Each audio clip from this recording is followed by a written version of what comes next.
Welcome back to part 2 of the law of creation of energy demonstration.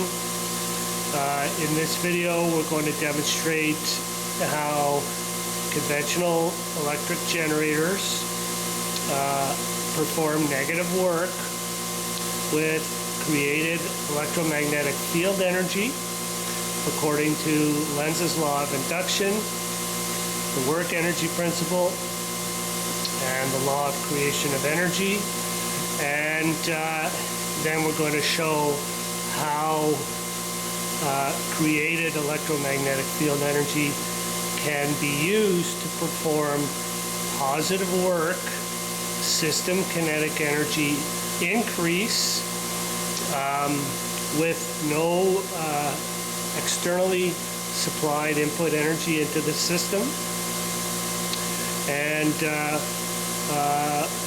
we're also going to demonstrate how electricity can now be generated at infinite efficiency, meaning that no mechanical input power is required by the generator when it's placed on load and when generating electricity.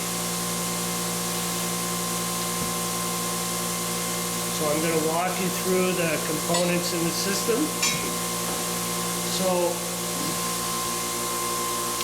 basically what we have is our variac that is connected to our power analyzer, and the power analyzer is connected to the induction motor. And right now we are the induction motor prime mover. So right now we're delivering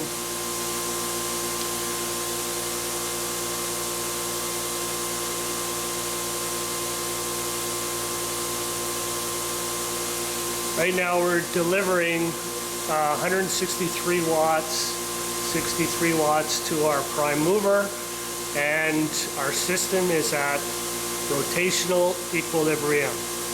And at rotational equilibrium, the net torque in the generator's drive shaft is 0, and the power in the drive shaft is the torque times the speed, and the mechanical power is 0 because the net torque in the drive shaft is 0. So when we place the conventional generator on load, what we're going to see is that the prime mover's consumption is going to increase because the conventional generator coil, which is going to light this light bulb, is performing negative work, and it's decelerating the system. It's reducing the kinetic energy of the system. And if this number goes up, that means that the induction motor, prime mover, is adding additional torque to the drive shaft. And if this number goes down, it means that the prime mover is adding less torque to the drive shaft. So we'll place the conventional generator on load, and we will observe negative work which is being performed by created electromagnetic field energy. And in the previous video I explained how that energy is created at the subatomic electron level.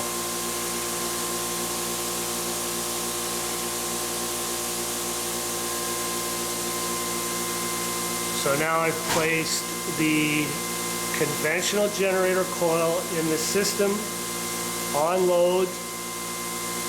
We're delivering about 10 watts to our light bulb, and our prime mover has responded by consuming additional input power, and our prime mover is delivering additional mechanical power to the drive shaft of the generator in order that we can provide sustained power to the load. So I'm going to put it on to no load again.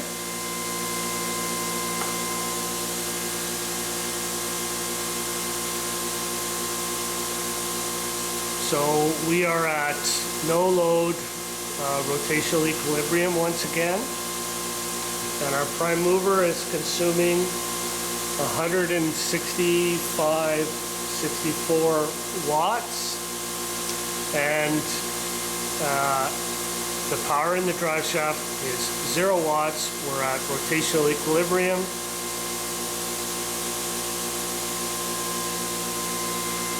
So the conventional generator is now delivering power to the load, and the created electromagnetic field energy is performing negative work and decelerating the system, and we're delivering power to our load.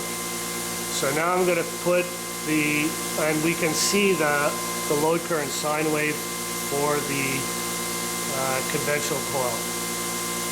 And now I'm going to put the ReGenX generator coil on load.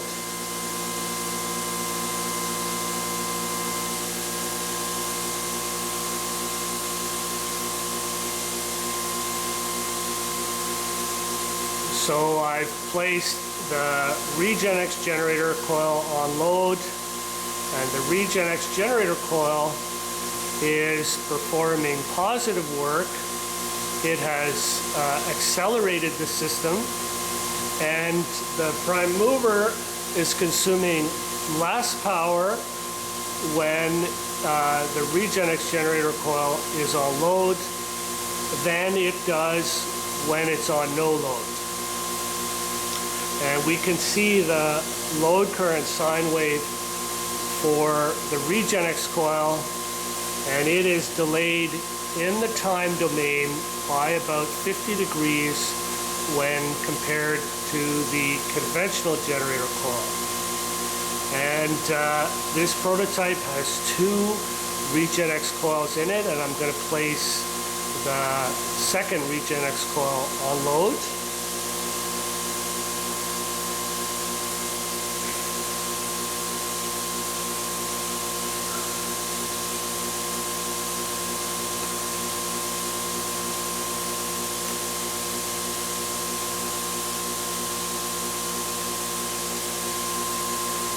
So now the second ReGenX coil is on load, and we can see that the second ReGenX coil has contributed to additional acceleration of the system because the prime mover input has gone down. Again, if the prime mover input is going down, that means the speed of the system is going up, and our input power to the prime mover has gone down, the speed has gone up, and we're delivering additional power to the load. And we can see that the load current sine wave for the ReGenX, the ReGenX coil is 90 degrees, a little more than 90 degrees out of phase.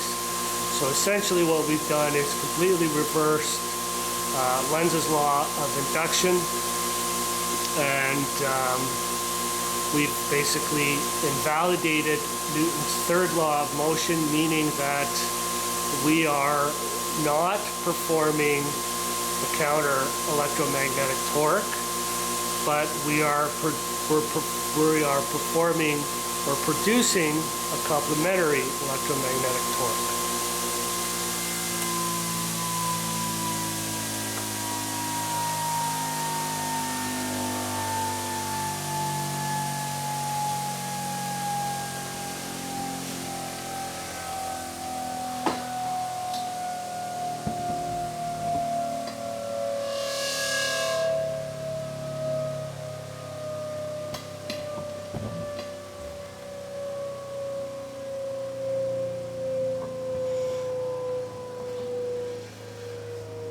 So we're going to basically just take a look at the 2 load current sine waves and what they mean. And so the red sine wave is the conventional generator coil's load current sine wave. And essentially what we have is from here to here, we have a North Pole magnet that is approaching the coil's core at top dead center, and the coil is producing inducing a repelling North Pole electromagnetic field. And the coil's repelling North Pole electromagnetic field is performing negative work on the approaching rotor magnet, and it's reducing its kinetic energy. So when the rotor magnet passes the coil's core after top dead center, now we have a North Pole magnet that is moving away from the coil, and the induced magnetic field in the coil, or the B field, is now a South Pole. So the created electromagnetic field energy around the generator coil is now performing negative work as the rotor magnet is moving away. So let's look at the induced and time-delayed electromagnetic field energy created around the ReGenex coil, and how that contributes to positive work being performed and system kinetic energy increase. So from here to here, we have the rotor magnet, the same rotor magnet that is approaching the same coil. Bear in mind that basically what we have here is a conventional coil, and wound on the same core are two ReGenX coils. So both coils are being influenced or excited at the same time by the same rotating magnetic field. So from this point here to top dead center, the ReGenX generator coil is also producing a North Pole repelling magnetic field, which is also performing negative work on the rotor's approaching North Pole magnetic field. But from top dead center onwards to the crest of the load current sine wave for the ReGenX coil, the ReGenX coil is still producing a North Pole repelling magnetic field, which is working in concert with the North Pole rotor magnet that is now moving away. So the ReGenX generator coil's North Pole magnetic field is performing positive work and accelerating the system when it's on load. And so that's basically how the ReGenX generator coil's load current sine wave contributes to positive work being performed, and how the conventional coil performs negative work. Thanks for viewing. Cheers.